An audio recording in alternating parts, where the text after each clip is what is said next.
Hello, everyone. Welcome. Thank you for being here. I would like to introduce Rohan Grey. He is an assistant professor of law at Willamette University in Salem, Oregon, and founder and president of the Modern Money Network, and a research scholar at the Global Institute for Sustainable Prosperity. You can find him at moneynetwork.org or on Twitter at Rohan Grey. Welcome, Rohan. Thank you for being with us. Thanks for having me. It's always good to be back with you all. Raul has a question.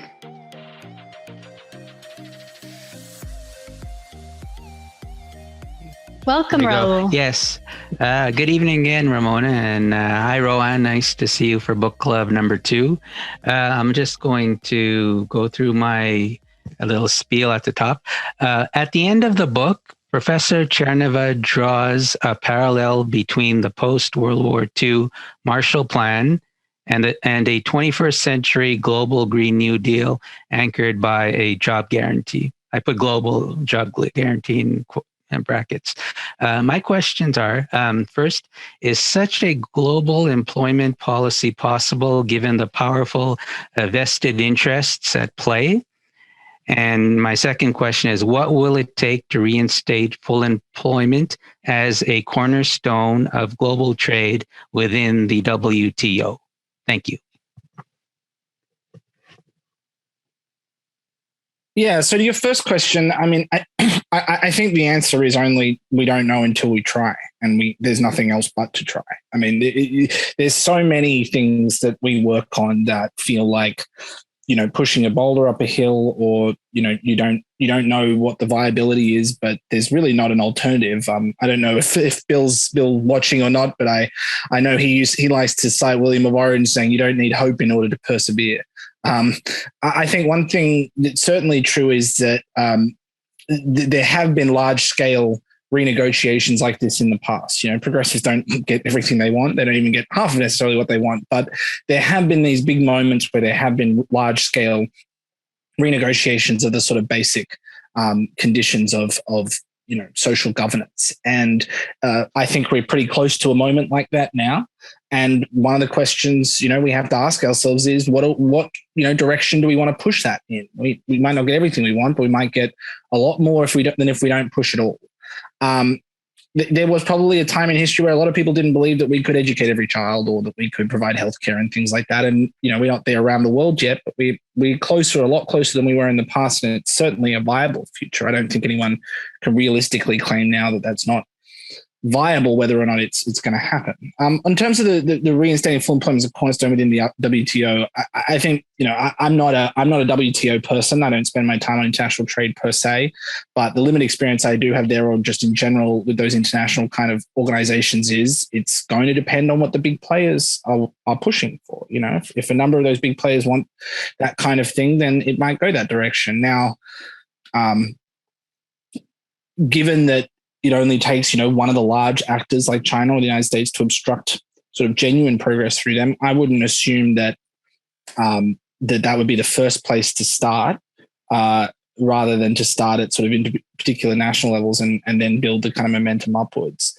But it's obviously going to have some sort of international coordinated agreement. And of course, the starting point here is the International Labour Organization that has had a commitment, at least on paper, to full employment for a very long time. So, I would start by sort of making that a little bit more muscular and trying to get more people kind of focused on that organizing and then come to the WTO rather than the other way around. Thank you, Rohan. Mark has a question. Mark would like to know, how will unwilling corporations be coerced? Yes. Go ahead. Coerced to what? Sorry? So how do we make sure that we get this mobilization for a Green New Deal, given the atmosphere that we live in right now with corporations? I think there's two things. One is, three things. One is when it comes to actually producing or investing and doing the kind of research and things, I don't think we can rely.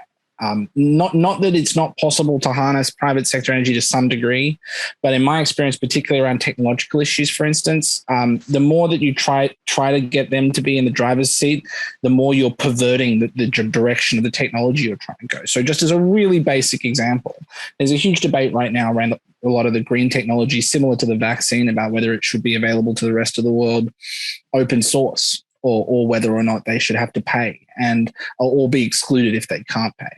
And if the idea is to sort of let private actors sort of quote unquote innovate and then capture rents on the back end through intellectual property, copyright and patent and things, that's always going to be the way that we do things. That's always going to be the fight. It's always going to be, well, we laid the golden egg. Why do you get to take it for free? So I would start by always reinvesting on public infrastructure, public spending directly. The second thing is there's a lot of energy there's a lot of activity we just need to ban. We just need to ban it and not allow it anymore. And that's going to piss a lot of them off. So that if a lot of those industries have to go under, so be it.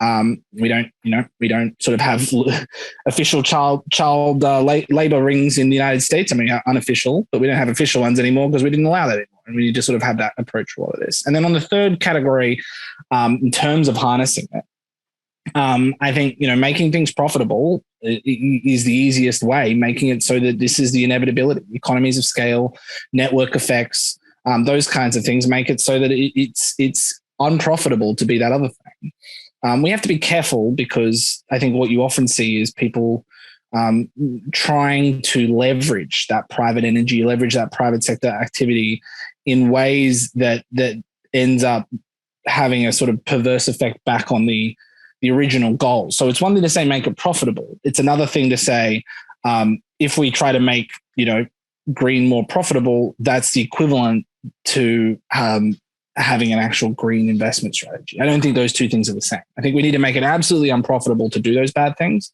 And that should hopefully, push the market in the direction that we want it to go, but relying on it to get us over the end where we want to is not going to work. Somebody wanted to understand what NAIRU is. Can you explain it to them? I know it's in chapter 2, but... Yeah, sure. So non-accelerating inflation rate of unemployment was a sort of technical concept that came out of a slightly more vague concept called the natural rate of unemployment. But the basic concept was that there is a sort of trade-off between reducing unemployment below a certain level and price stability. Basically, you can get 80% of the way, with 20% of the effort.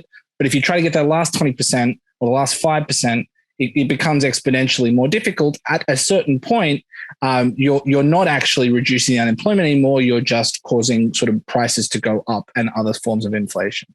So that kind of concept has gone through different iterations over the years, justifying why that exists.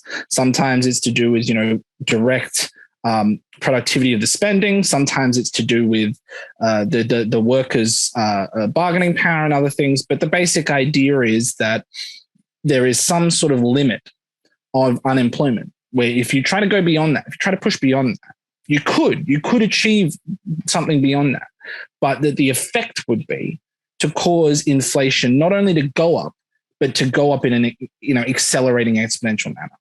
So the idea, at least to me, the function of this, the goal of these kinds of narratives, which have been largely disproved, Jamie Galbraith and others were shitting on this idea as having pretty much no validity, 25 years ago. So we finally abandoned it formally, the central bank level in a lot of places, but not really practically.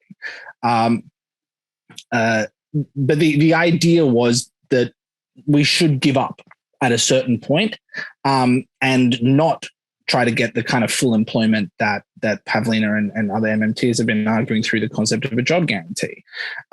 Now, you can think of this as something that came out of empirical macroeconomic theory and people believe this in good faith, etc.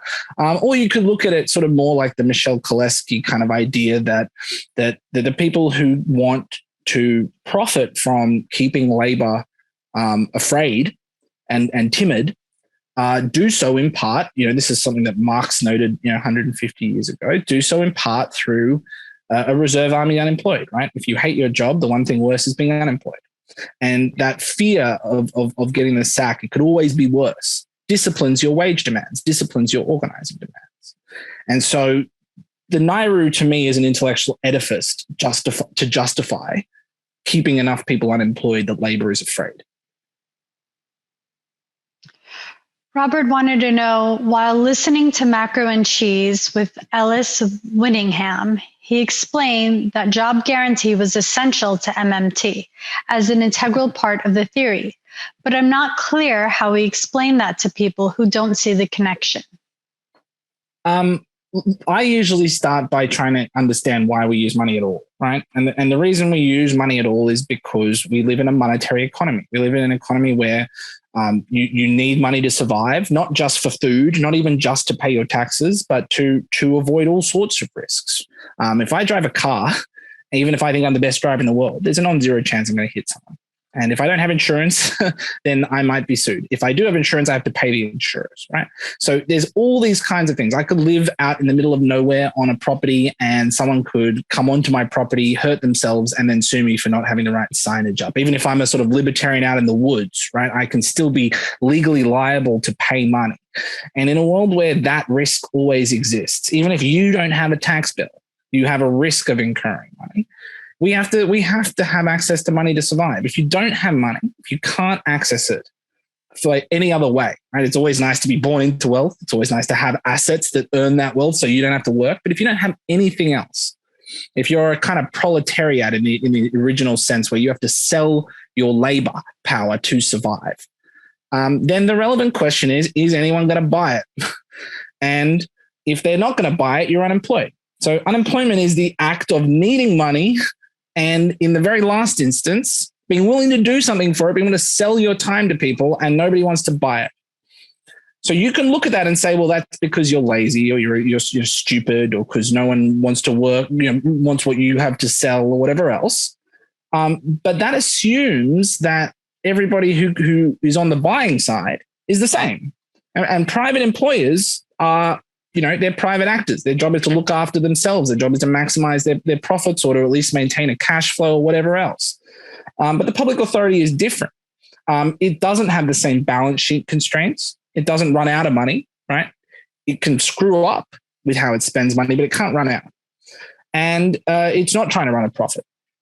So if you say, hey, why aren't you paying everyone to have a job? And the private sector says, well, I can't afford it. Maybe they're lying. A lot of them are. Or it's not a good business model. Maybe they're lying. Maybe they're not. Maybe it isn't a good business model for them. Maybe they want to reduce labor costs. If you say to the government, who can print money, who can create money out of thin air, why aren't you hiring everybody? The only true answer is we don't want to. We don't think it's worth it, which is a big fuck you to all the people who remain unemployed. So to me, that's how I start. If unemployment is a policy choice, if the state is in a unique position to do something about it vis-a-vis everybody else and chooses not to, then who else is responsible if not the state? If the state had the power to put every child in a school and chose not to, who else would we be blaming? We know they can now because we've had countries that have done it for 100 years. If they stopped tomorrow, we'd know exactly who was responsible. Same for providing healthcare in Australia or the UK. We know exactly where, if the NHS stopped existing, the reason would be the government stopped allowing the NHS to exist.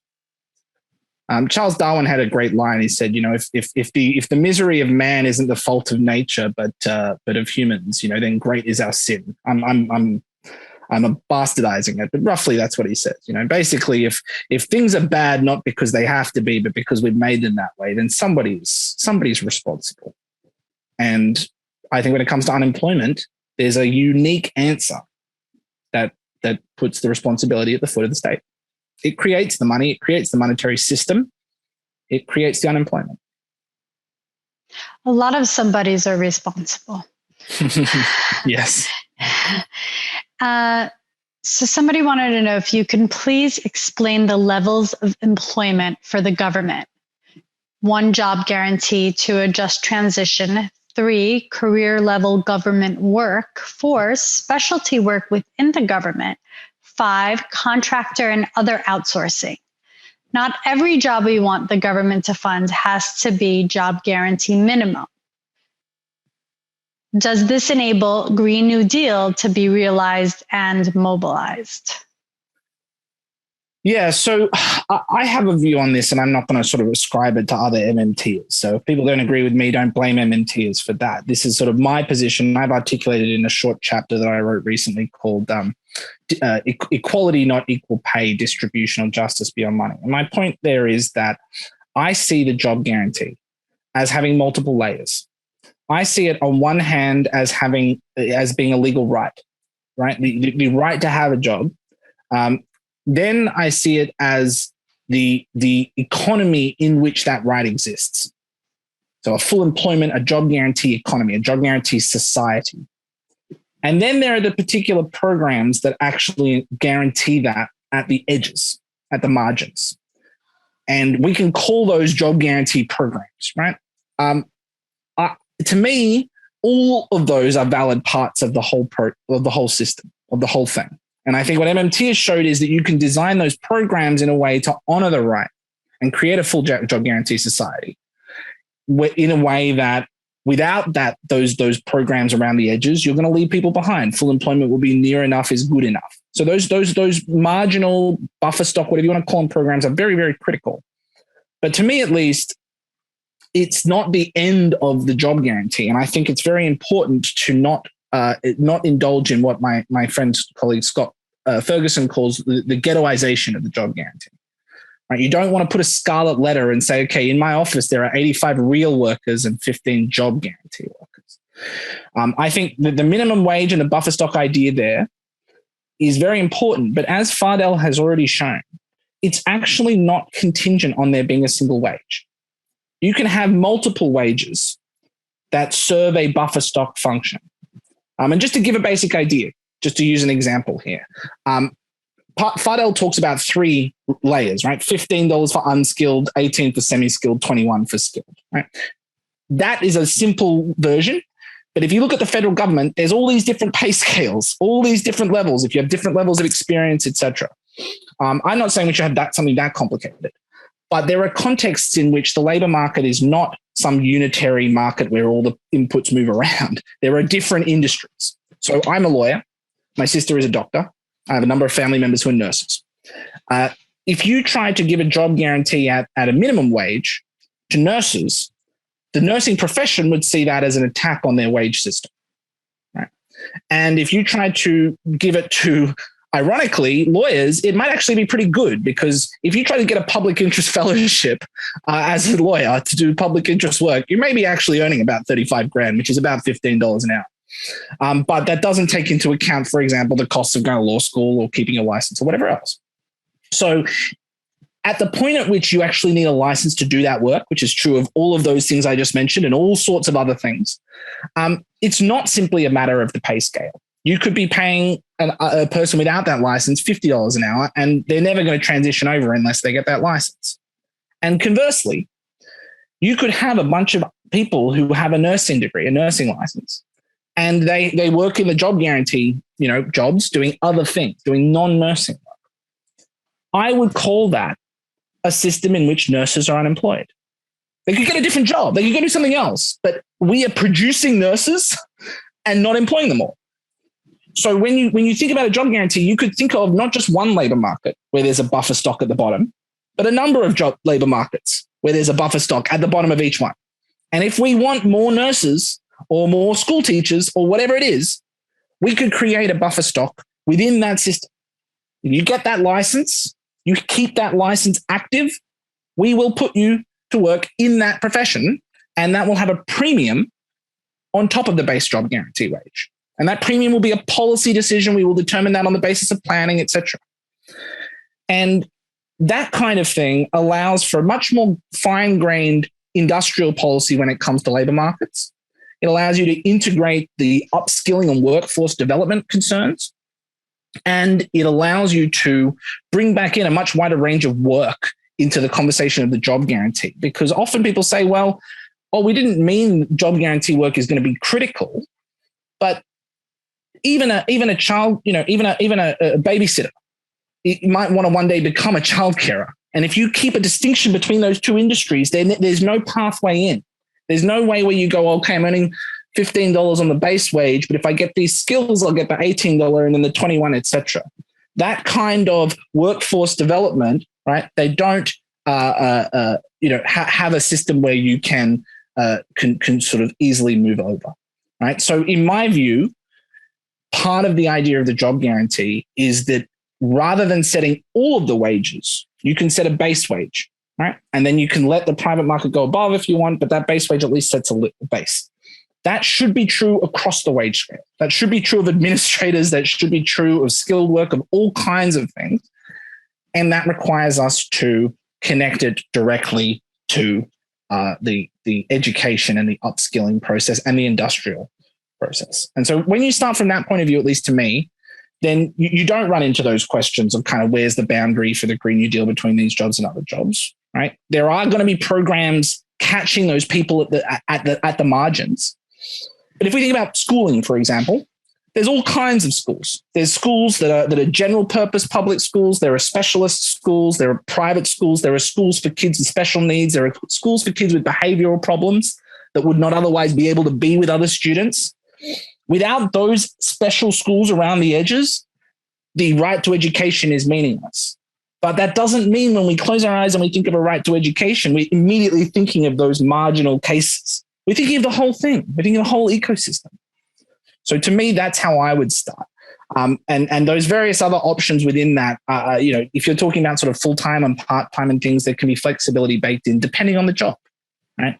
If you're wanting to get involved in a certain kind of science work or something, maybe you do have to make a stronger commitment than I'll turn up this hour, but not that hour. If it's something more like day labor, then you turn up and it doesn't matter. I think both of those are acceptable within a job guarantee framework. And the idea that you're sort of complicating it too much or diluting it, those kinds of things are not are really just ways of not taking responsibility for the rest of the labor market. Yeah, Bill's right. For-profit private schools are bad. I'm not saying that's a good thing. I'm just saying that right now we don't enforce the right to education solely through that buffer stock at the bottom. We have a whole system. So, a full employment economy, a job guarantee economy, hopefully would be one that even people who work in private for-profit industries, ones that maybe I don't want to exist, will still consider themselves part of a job guarantee economy. It's not just that thing for those people. And I think that's actually very important to the politics and the sociality of it. Thank you, Ron. Virginia has a question. I wanted to ask you the name. You said something about a chapter you had written. We like to give people links. So can you tell me? Yeah, sure. Here, one second. I'll just put it in the chat. Great. Secondly, somebody asked if what you were quoting Fadl, if that's an article he wrote or... It is an article. Here, one second. Let me see if I can find it. I mean, it's probably cited in that paper, actually.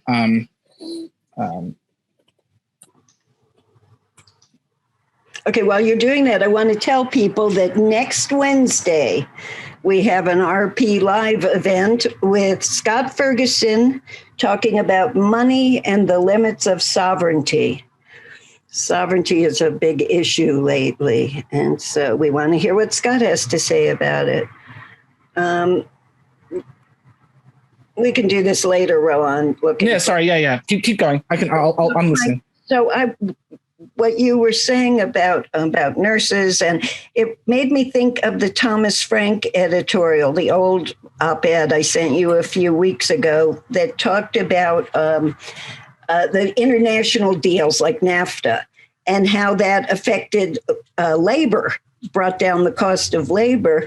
But in this op-ed, he talked about the fact that those kinds of international agreements could be negotiated to make it cheaper to get legal help or medical help and I'm still not sure I completely understand it, but could you talk about the job guarantee, whether it has to be focused within one country or can we start looking at it as an international thing? Yeah, no, there's definitely an international. I mean, first of all, countries like Cuba send doctors overseas. So if you find yourself having such an amazing full employment economy or so many skilled workers in one industry and not others, you could always, help out other countries with less. Whether or not countries do that is obviously going to be a different question. But so that's an obvious one. But there are ways in which, for example, you can put certain conditionality on certain agreements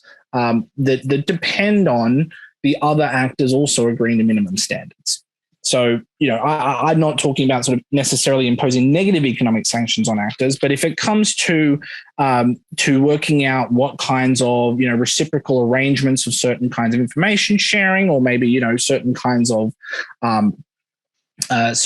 partnerships and things, limiting that to countries that have signed on to some sort of accord or treaty or whatever else it is around labor and things is definitely a way to kind of put pressure on other actors to adopt a similar kind of a system. And at the point at which you have, 100 countries who are all part of this kind of system and then 50 who aren't, then that starts to change the dynamic internationally. Now, I will say, and this is one of the reasons why I don't spend much time on trade policy, is that a lot of that space is extremely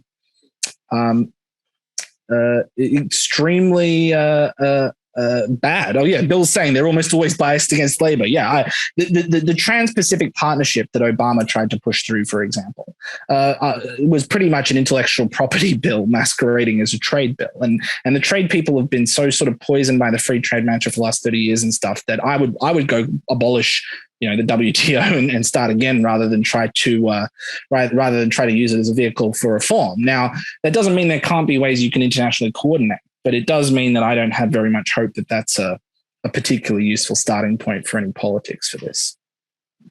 And since lawyers are the ones who write those agreements, it's doubtful that they would make an agreement that makes legal help cheaper.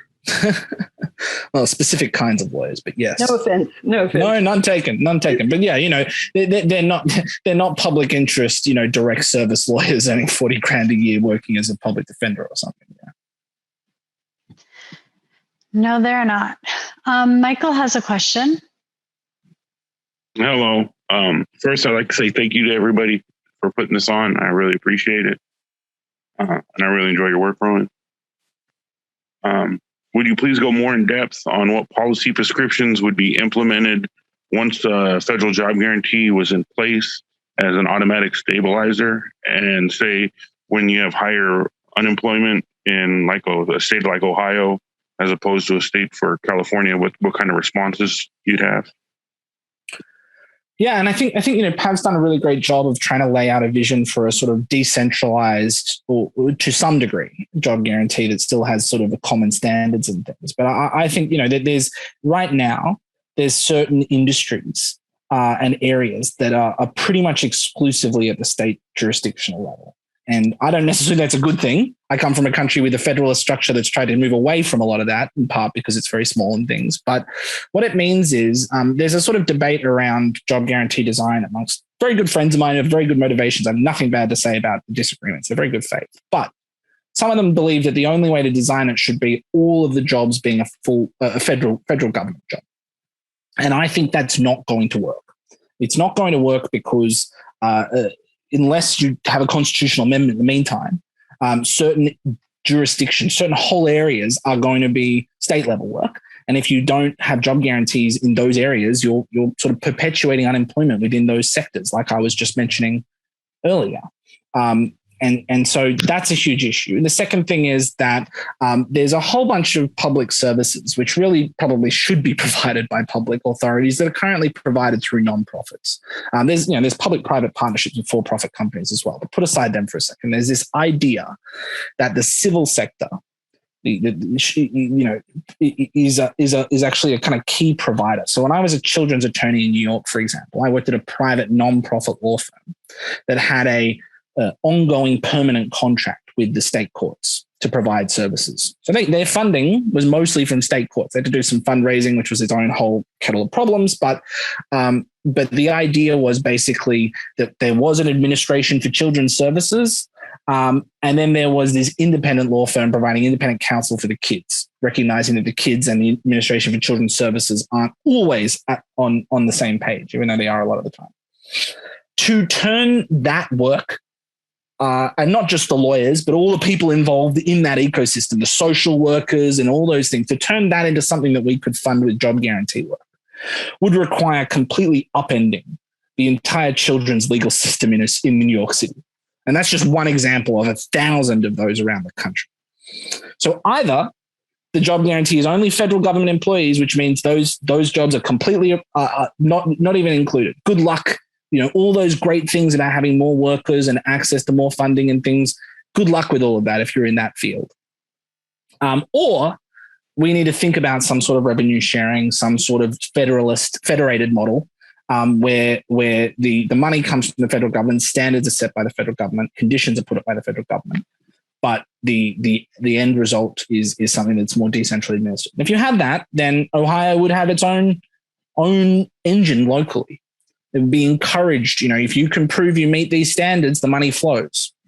And my view would be it would be much better to have a much more permissive rather than restrictive standard. I don't lead with this, but I live in Oregon now where marijuana is legal. There's a lot of sex workers here, for example. If you can create a non-profit to unionize your sex workers, then hell, why not? I don't think that's a bad thing. And there's all sorts of artists and things that people wouldn't consider sort of productive labor that if you had to get approval at the whole United States level, you might not actually ever get that. You might not get people agreeing that could be an eligible job guarantee job. But if it was Portland, maybe. And maybe you could show proof of concept there, or Massachusetts or Vermont or whatever it is, and start to actually kind of tip the scales of the imagination and things. So I think there's both a substantive and a procedural concern for trying to do everything solely at the federal level in terms of administration and job creation, even as we're all MMTs, even as the federal government is in a unique position with the money to coordinate, harmonize, and set standards. Ron, I have a question.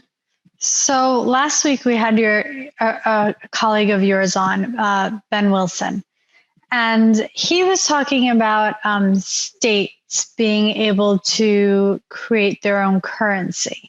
Mm-hmm. And he was talking about how you're using this example through universities by applying for grants. And so you're starting from that space. And then from that space, then you go into actually the state itself being able to provide its own food. And once the state is able to provide its own food, its own resources in that way, then the state itself could start producing its own currency. Is that correct? How does that work? Yeah, I mean, so Ben has been doing some of the most sort of on the ground work. I love Ben so much because he just gets in and starts doing it. So he's been sort of building a kind of 2.0 or 3.0 version of the buckaroo, with kind of local university currency and things. But the idea he's talking about, there's two parts here. One is this idea of the currencies, the nested currencies. And so right now internationally, a lot of countries that need dollar liquidity, they get that through the central bank having a partnership agreement with other central banks to provide enough funding on demand. So just like if you're a bank and you need funding and then you get a bailout, whatever, that idea has actually been used to stabilize foreign exchange rates around the world. So even though we have a floating exchange rate regime today, it's really better understood as a managed float. If it gets too low, if it starts going extreme at the margins, if you're lucky enough to be one of these people with one of these partnership agreements, then you can borrow directly from the other government to a degree necessary to stabilize your currency. The interesting thing is that you can do that exact same thing within a country. You could have a system where the city of New York issues a city dollar and the state of New York issues a state dollar. And the state dollar is acceptable payment of taxes anywhere in the state, including New York City. And then the city dollar is only acceptable payment of taxes within the city, although maybe multiple cities might have an agreement with each other. And of course, the US dollar remains acceptable across all of the above. In that system, you could have that New York City dollar float. And it would float in the way that their public debt floats today, right? With an interest rate, except instead of an interest rate, you have a foreign exchange rate. And the Fed could say, we're going to back you up. We're going to make sure that your exchange rate doesn't collapse in a crisis, just like very recently the Fed said, we're going to make sure your bond prices don't collapse. That was the first time the Fed took responsibility, very, very little responsibility, let's be clear, but more than zero, which was a huge step forward, for municipal bond markets and state bond markets. And if they can backstop state bonds there, they can backstop a state currency.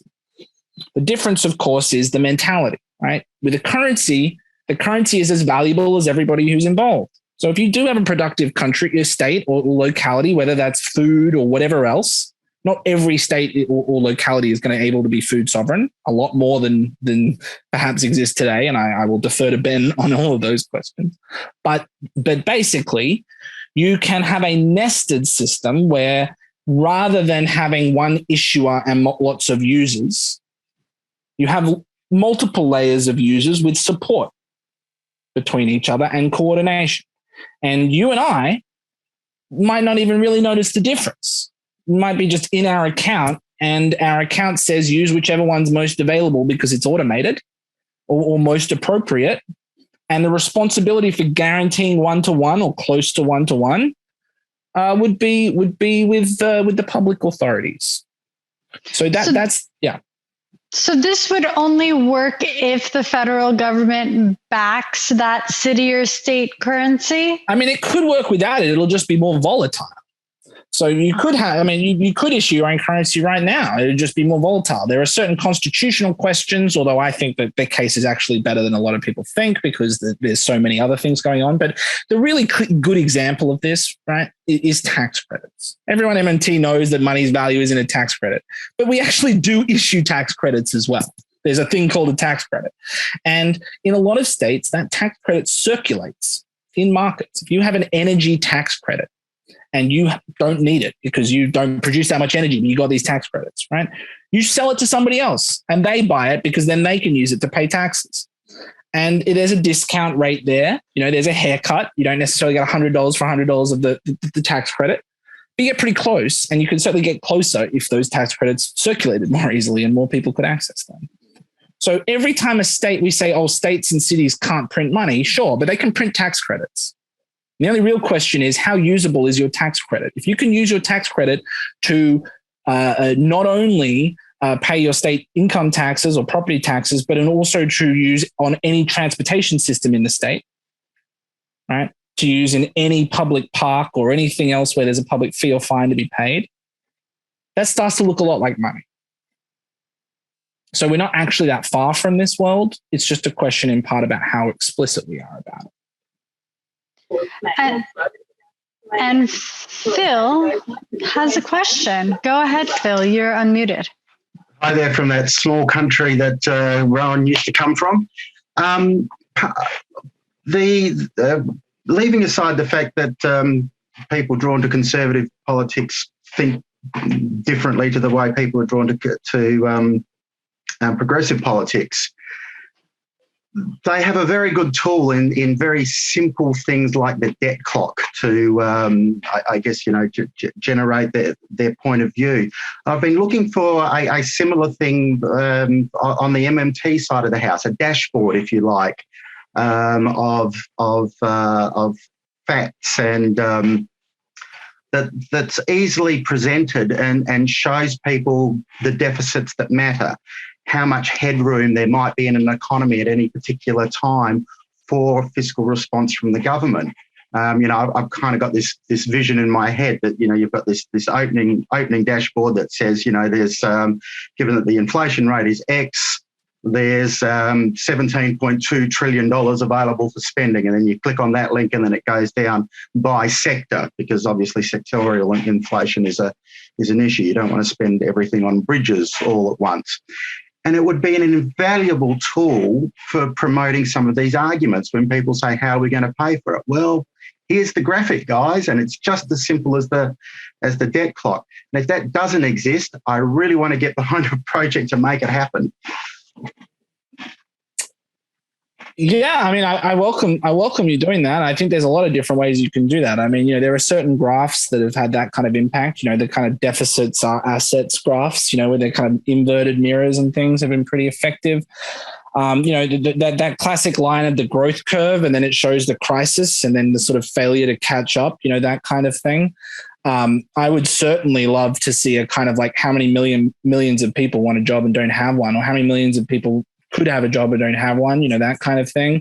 Yeah, Bill's talking about here a dashboard of waste. Absolutely. I mean, the amount of dead weight loss, one would be pretty easy would be how many millions of hours of potential labor did we not use today?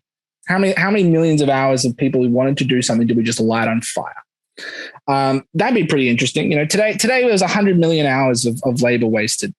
Today there was 100 million hours of people's time that wasn't used that could have been.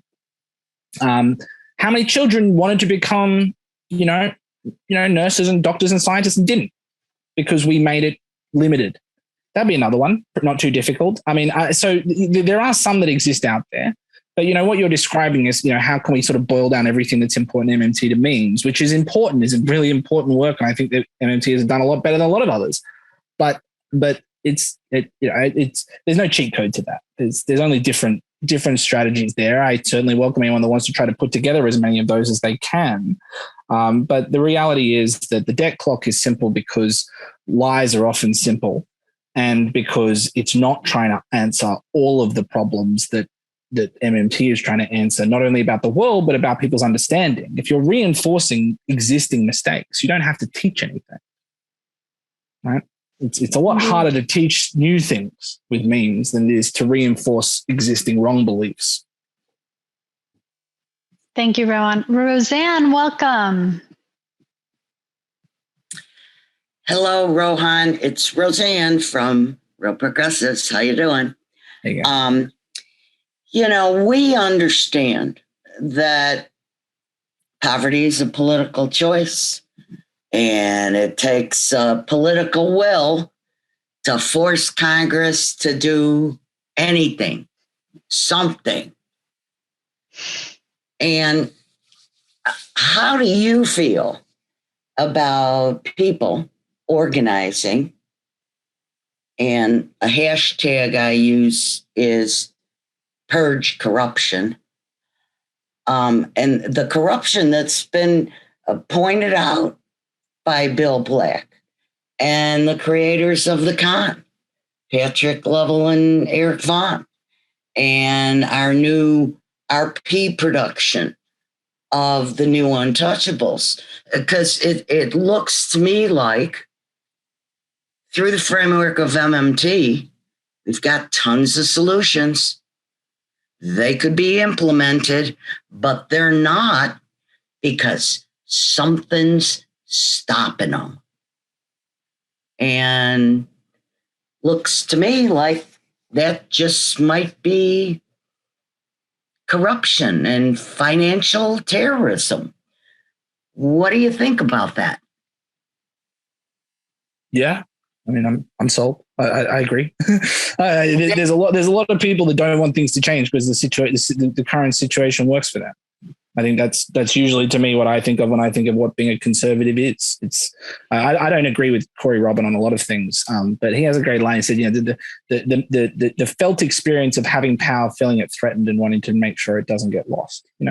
So yeah, there's a lot of people for whom resisting all this change is their reason. Is what they get up every day to do. I will say though, I think this is not about. It's not about the Pecora Files, the Untouchables or anything. This is just a general point about organizing.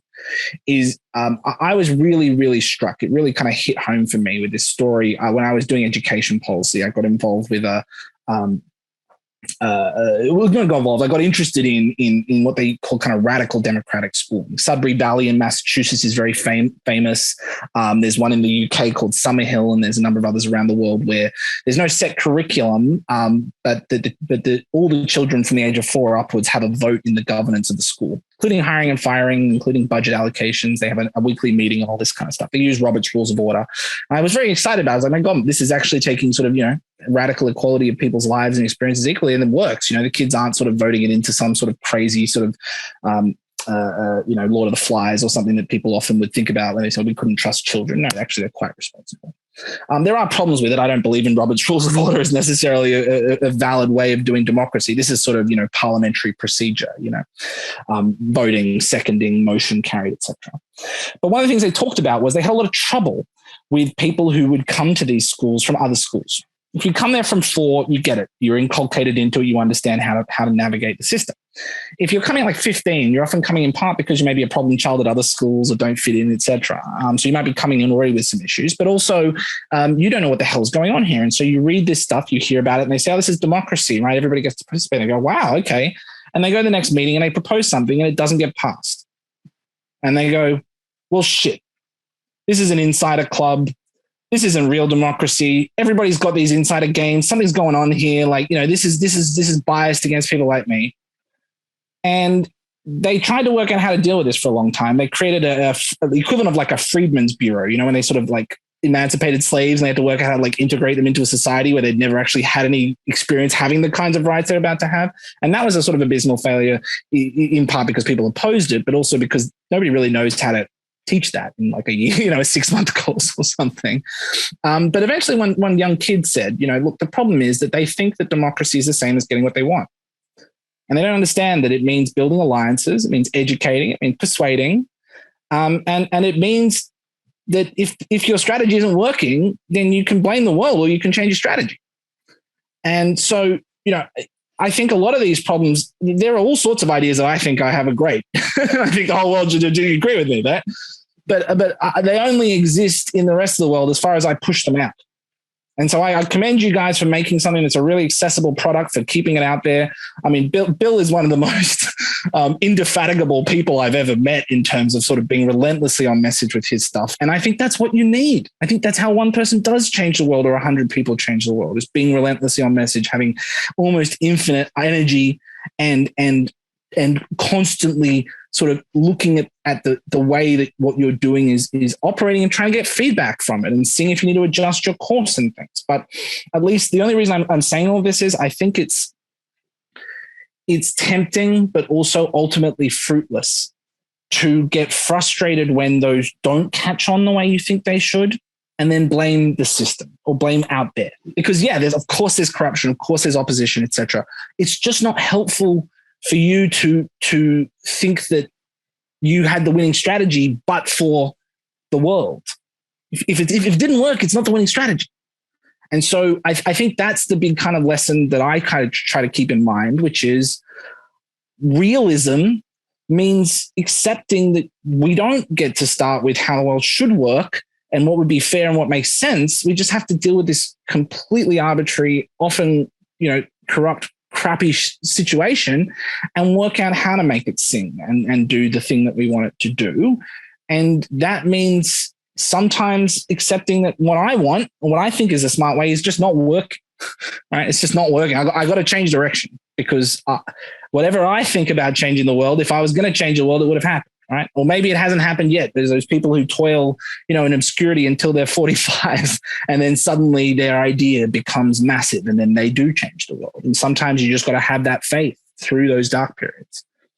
But I think the realism there is that the proof is in the pudding, is in the eating. And so if the key is MMT, if the key is corruption, if the key is environmental sustainability, if the key is understanding our racial history, if the key is understanding a huge amount of this coming back to gender and the family, if the key is understanding, the decline of civil bonds and other ways in which we used to express value, maybe it's all the above, but the only way we'll know if it's working is if we try it, and then it either works or it doesn't. And if it doesn't, we should adjust course.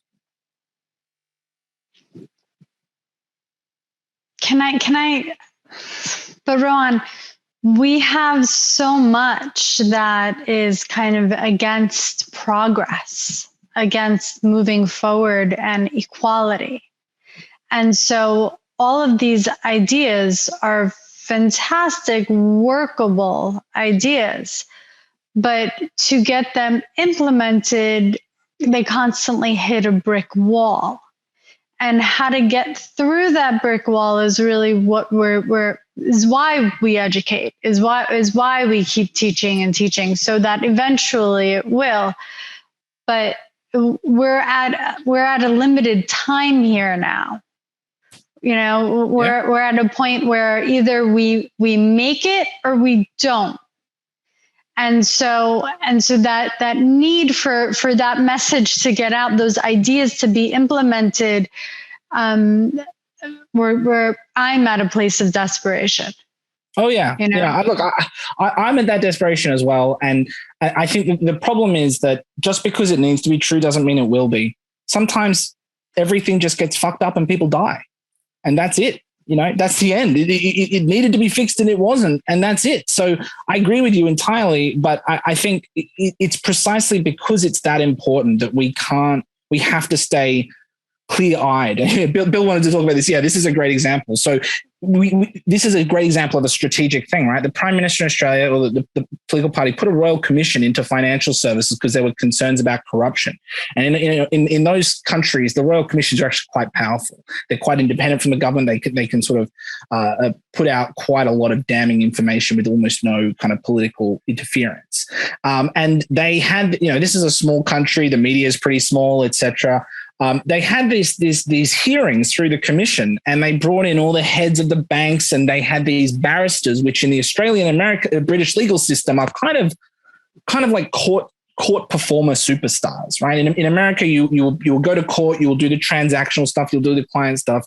In the barrister system, the people who manage the clients are the solicitors, and then they hire the barristers to do the sort of court stuff and the litigation related issues. And so these barristers are often kind of pompous former British kind of ish people who like to grandstand, but my dad is one, so I can say that, but they're very theatrical and they're very good at commanding an audience. And so when they have these otherwise quite boring, dull hearings, you can actually kind of break through. And as a result of that stuff, it totally changed the conversation in Australia. People who like to consider themselves pretty reasonable and stuff went from, wow, going after the banks is this crazy idea, to holy shit, this is really bad, and it's written in triplicate.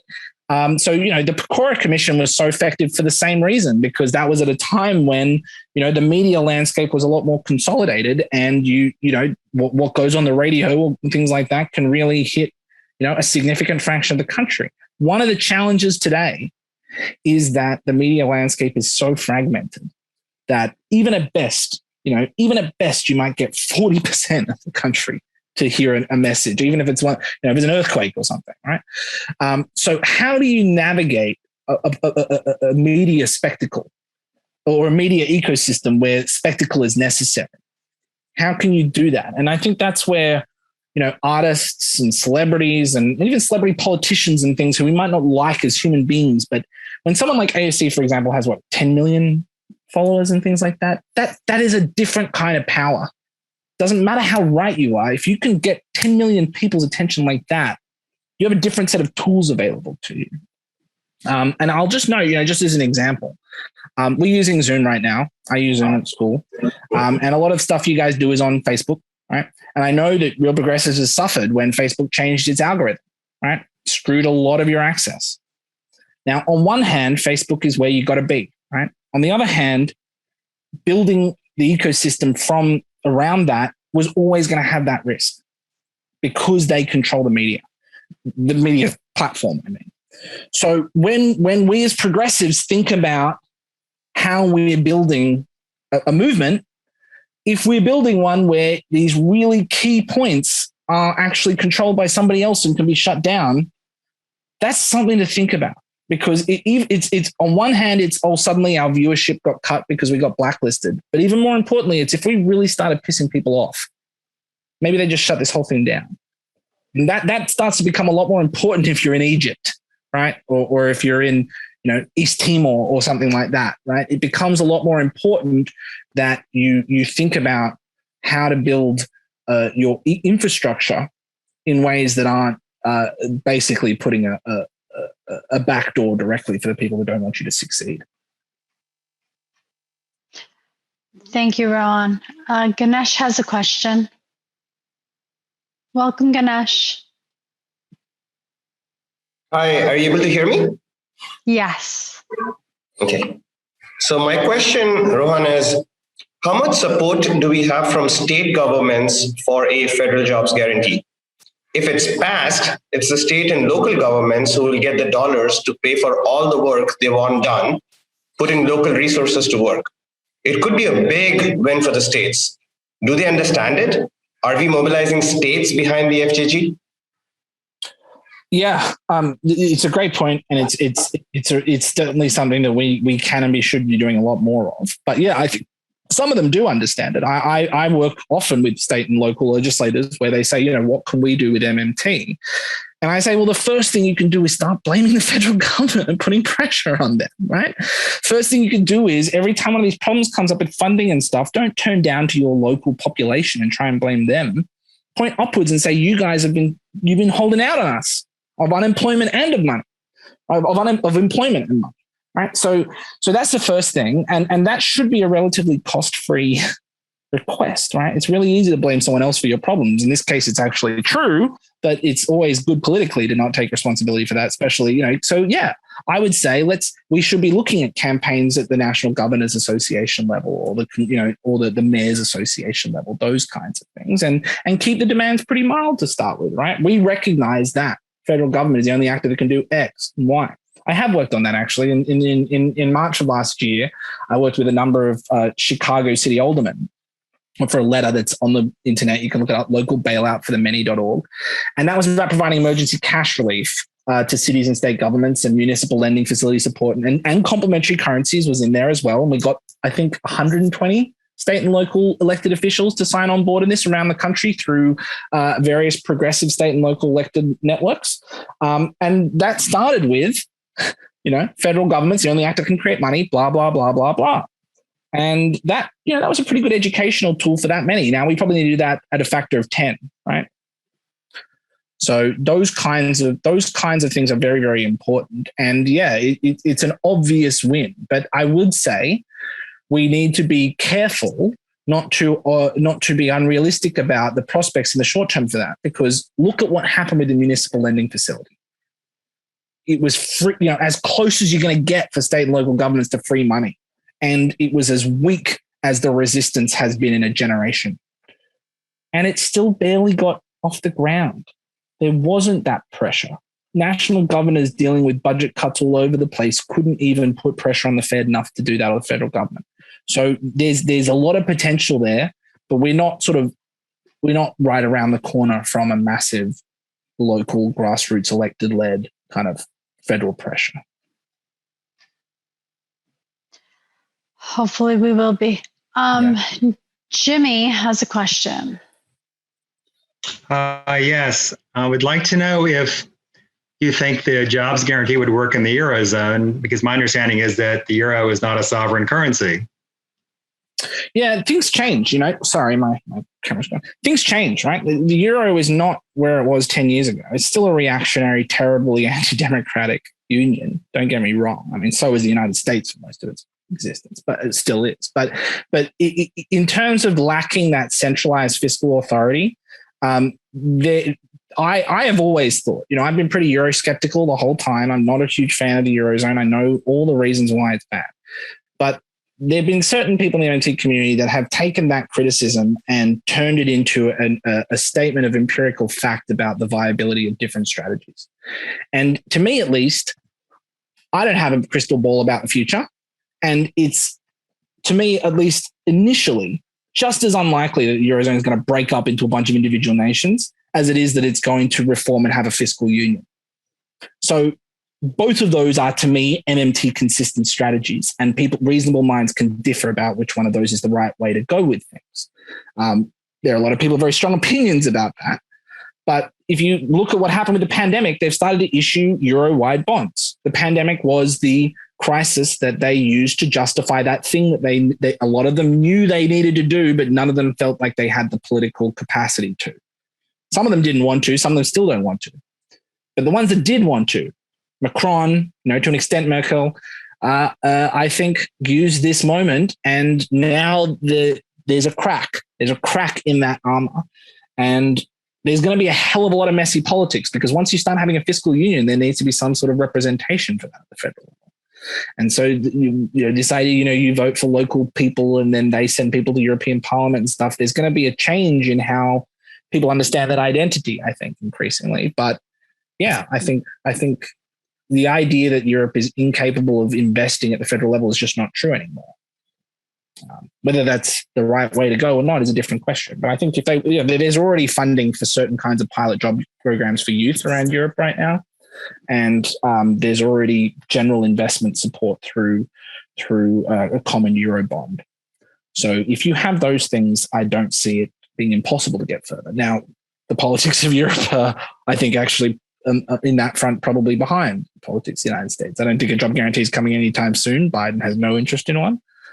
But it's a lot closer to a real idea. In Europe, it doesn't have the same mass mobilization I've seen yet. Moses has a question. Welcome, Moses. Moses, tell Rohan what your candidacy is. I can't hear anything. Yeah, he's not unmuting. Okay. So Moses wanted to know: wouldn't just printing money be dangerous to an economy besides inflation? Yeah. Yes. Even to add on that one, thanks, Ramona. And thanks, Rahona. Can you clarify what you mean by dangerous if you're not talking about inflation? Okay, I'm just trying to understand what you're... okay, yes, because you did mention that the federal government can, since it can print money, they can then print money to have everyone employed so that everyone can have a job. And then my question was, if they can actually get everybody employed. But if we are looking at the aspect of printing money that they can just print and print, don't you think that can be a dangerous aspect regarding the economy? And as you know, economies are now intertwined. We buy stuff from overseas and we also buy stuff from here. Then another question was related to MMT. An example, New York State, you say they could actually print their dollars. Mm-hmm. If they did that, and you say it could be also guaranteed by the federal government, my question is, does New York as a state, New York as an administration, as a government, have enough assets to be able to have that money from the federal, to print as much money as they can to accommodate New York population? That is one. And remember, also New York has also purchased in other states. So when it comes to US, unless all states will be in the same category, otherwise one state to print its own dollars, it may be kind of problematic. Since people jump on planes, they go in another states, people purchase things from other states, that kind of stuff. So your first question, the risk is always that you do it in a way that's not helpful, right? You do it too much without any output on the other side, or if you give it to the wrong people and things. So yeah, printing money can have problems, but so can all kinds of spending. So I don't think that's unique to printing money. I don't actually think that printing money versus sort of issuing debt in the way that we do today is particularly different in that respect. In fact, I think probably the printing money is actually better and simpler and avoids a lot of the unnecessary costs and inefficiencies of the other one, as well as forms of grift and corruption. So in that respect, the real question with a job guarantee is designing it well and administering it well. It's not about the funding. If you're going to fund it, you're going to fund it. The only question is sort of what the effect of it is. And yeah, you don't want to design a bad one, but frankly, I think the human cost of the unemployment is so high that we don't actually, the barrier to clear here isn't that big. It's not actually, if what you're doing every day is getting up and lighting on fire, like millions of hours of productive output, the only thing you need to do to be better than that is sort of stop lighting most of it on fire. You don't have to be using it the best way possible. You just have to not be literally throwing it in the trash every day. And not just wasting the productive output, but actually harming those people, harming those communities by keeping them excluded, right? Psychological harm, family abuse, these things are all highly correlated with high levels of unemployment. We hurt ourselves and our souls when we keep people excluded from participating in society. And the net social effect of not doing that is just massive. I mean, there's these debates right now about the extent to which, crime over the last few decades was pretty much sort of directly correlated with the amount of lead that kids were exposed to. And, I'm not a scientist on the details. I know there's some debate around that, but I think the core thesis is there's still some pretty good evidence for it. But imagine that. Like, imagine if the amount of violent crime is because we put lead paint in the walls. If we could just change like that small kind of thing and have such a massive effect, imagine if every child knew that they were never going to be kicked out of society and told they were useless. Imagine how socially effective that could be. Or hell, God forbid, we just got rid of all the remaining lead paint using those people. So I think the idea that printing money is the risk is really the wrong framework. The risk is that we pay people to do the wrong things, we pay the wrong people. But we can address those risks, and the alternative is far riskier, which is to leave them languishing and wasting away as human beings. To your second question, first of all, I come from Australia, right? 21 million people, 22 million people. It's about the population of New York. That's a whole country, pretty big country, right? It's got a lot of resources, but it's not sort of, poor by any means. It issues plenty of debt, has a pretty big budget, all that kind of stuff. So if you're looking at a country that has pretty large population, pretty good access to assets, right? I don't think the arts and culture of New York is going anywhere anytime soon. I don't think the tourism of New York is going anytime soon. I think, Niagara Falls and the Erie Canal aren't going anywhere anytime soon. There's a lot of good farming land upstate New York's not going anywhere anytime soon. So if we start with sort of how rich is New York, if you had to sort of pick a random 20 million people on the planet and put a ring around them, I think you're doing pretty well if you hit New York. Right? If you pull a lottery card that says, okay, your 20 million is the state of New York, you're doing not too badly in terms of real resources and wealth. Then you look at what they're already doing. They're already issuing debt. State issues debt all the time. City issues debt all the time. Every city issues debt. So the money that I'm talking about there is not on top of everything else that's going on. It's replacing that system where half of that interest payment goes to banks and investors. And we have austerity where we underinvest in things because of those costs. And when it comes to the practical usage of that currency, right, you have a whole range of uses that are just intrinsically connected to the state. So right now, you go to New York City, you get a Metro card. Right? Well, used to. Now they're phasing them out because Apple Pay or some shitty company is taking over the whole thing. So your data is now going to be unsafe. New York used to be one of the few states, few subway systems where you could put the card in and they wouldn't know where you left. Nowadays, they can track you from the minute you get in, the minute you go out. You attend a place where there's a mosque nearby and there's a terrorist shooting, maybe you're going to get a phone call because you turned your card pinged on both sides every day right around the time that the group who were involved in the bombing met or something, that kind of loss of privacy in the technology.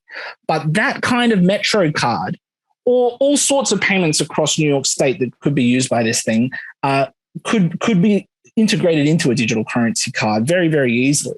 And in fact, that's what happened in Hong Kong. There's a thing called the Octopus card that started as their train card. And then they said, okay, the local vendors around the train stations can also accept it. And now people use it as a general purpose payments card.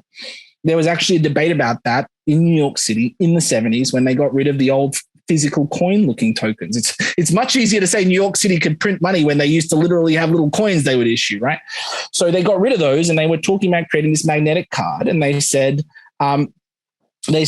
should we allow people to make these payments using this card? And of course, the payments companies said, no, fuck you. And we didn't get that, right? And there's a limited purpose. In Hong Kong, they said, yeah, sure, go for it. And so the other example there that I think is relevant is, and I've used this probably before in these calls, but Starbucks right now has something like $3 or $4 billion in outstanding gift cards. They pay zero interest on that, relative to the whole company of Starbucks, right? There's Starbucks all over the world, right? You got in the middle of nowhere, there's a bloody Starbucks in the desert. And those cards for that massive multinational company are the cheapest source of financing, cheaper than the capital markets, cheaper than any government, lending facility you can get. Zero interest they're paying on those things. Half the time, people lose the damn cards. leave them in the back of a couch or something, or you give them to the next person for a birthday present from the last person who gave it to you, right? So if Starbucks can make a card that's literally only available for purchasing medium quality coffee, then surely New York City could, or New York State could come up with a card that could be used at the Met, at the Natural History Museum, and and the subway system, and every bus system in the state, and all those different things. And if people wanted to cash out of it when they left, they could, as long as you have a sufficient support system behind it, which is why I was talking about the swap lines. Without the swap lines, the volatility is very real. It's probably going to be lower for New York State, right? The cost of municipal debt can vary extremely widely if you're a small town of, Bend, where what's his name is from, Mayor Pete, versus if you're in New York City or New York State. But the level of volatility that we allow there is the policy decision. You wouldn't have to have the government guarantee all of it to guarantee an out of bounds on that exchange rate. And if it was hitting that exchange rate all the time, people didn't trust it, you were being irresponsible with it, or you're mismanaging it, then maybe the Fed has a conversation with you about that, right? But the idea that there's no wealth there, or that we couldn't come up with a card that people would find functionally very useful, I think is just not true. Just to give one last example on the latter point, you probably remember when Trump got in and stuff, suddenly everybody started caring about all the immigrants that we've been keeping in cages for plenty of time before that. And one of the things that happened was a lot of cities said, we're sanctuary cities. Right? We're sanctuary cities, so we're not going to ask about your documented status. And suddenly people started creating things like, ID cards that didn't require documented status. Well, imagine you had a pay card in New York that you could use on any rails that would work with a bank payment card, and it didn't ask. It didn't ask for a lawful permanent address, didn't ask whether you had a green card or not. That kind of thing could be very valuable to a lot of people. Could be a reason why a lot of people want to use it. So I think there's a lot of ways in which cities and local governments can be creative here and can tap into existing value. I would love to see that implemented, because I've lost faith in the federal government. So that would make me very happy. Well, have you met Mario Cuomo, though? I'm not sure. Andrew Cuomo, sorry. I'm not sure I have much more faith in New York State at this point. But yeah, I get your point. So David Parker wanted to know, what happens to unemployment insurance under federal jobs guarantee? Well, it depends who you ask. Bill in Australia, in that context, thinks that you would get rid of it.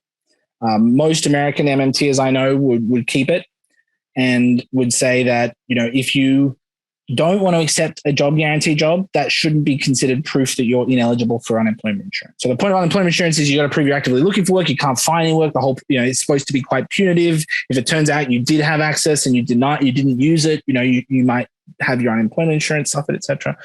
I would be much more interested in just being extremely generous about that front of things, because if we believe what we say, if we all believe what we really say in MMT world, then people should want to have these jobs. If they are good jobs, if they're not shitty jobs or terrible jobs and things, then we shouldn't need to be forcing people with a threat of unemployment, or the threat of starvation or whatever else. And there are contexts in which having unemployment insurance is a very useful bridge between jobs, right? Some people might be a month or two between jobs and not necessarily want to have to go and start a whole different job guarantee thing. But at least to me, I think it's also just a matter of sort of putting your money where your mouth is. If we really believe that this stuff is something people want, we shouldn't have to threaten them. And I think it's important not to conflate that with the UBI stuff.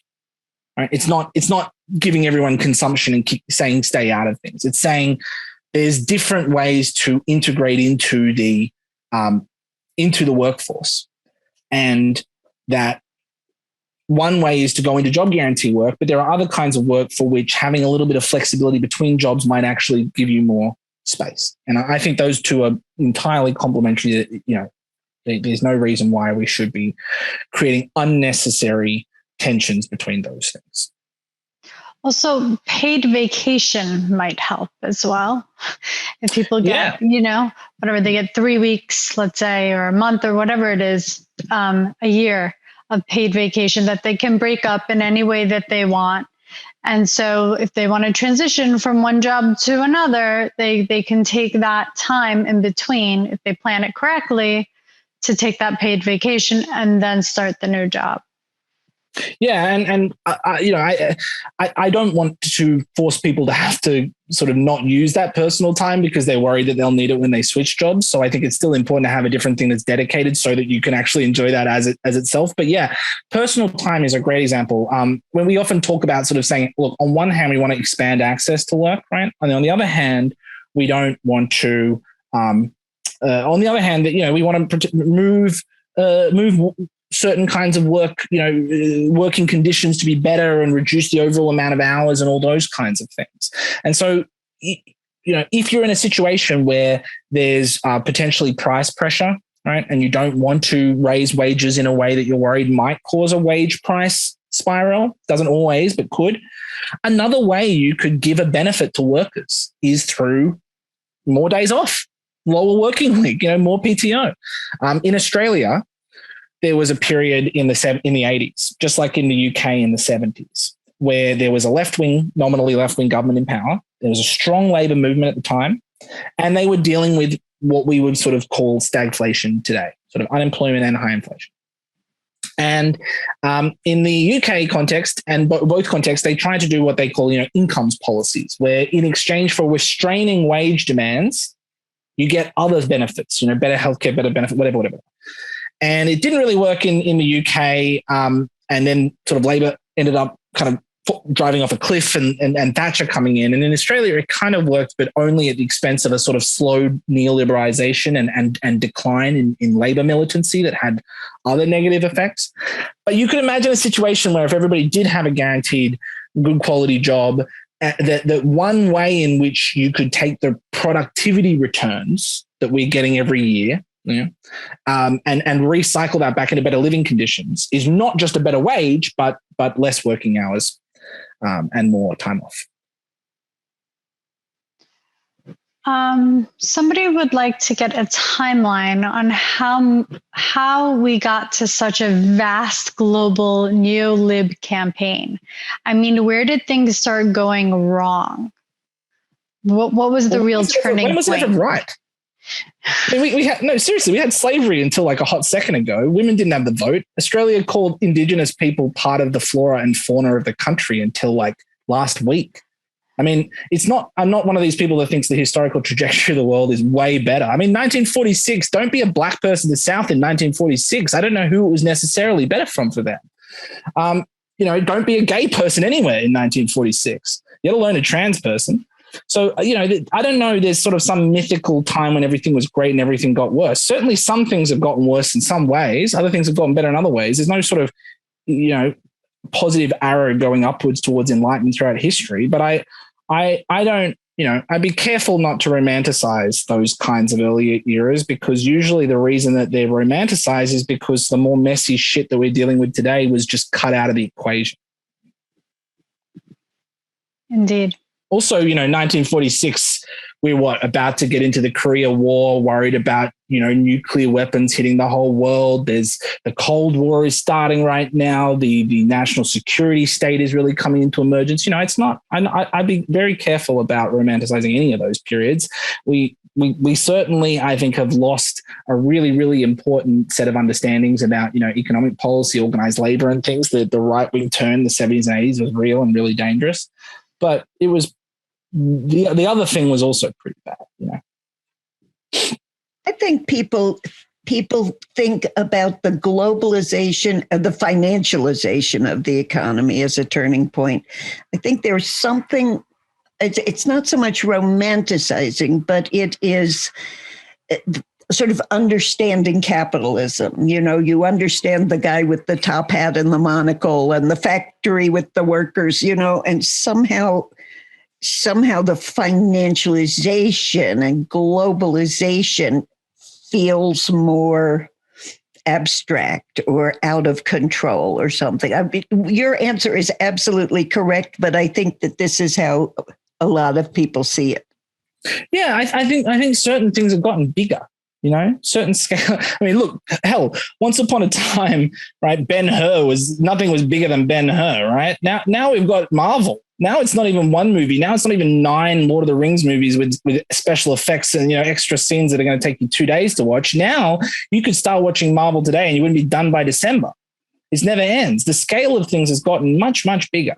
And I think that's really real. And that means that certain challenges are going to get harder and harder to deal with in a manageable way. I mean, just to give an example, I spend so much time around sort of technological issues around privacy and surveillance.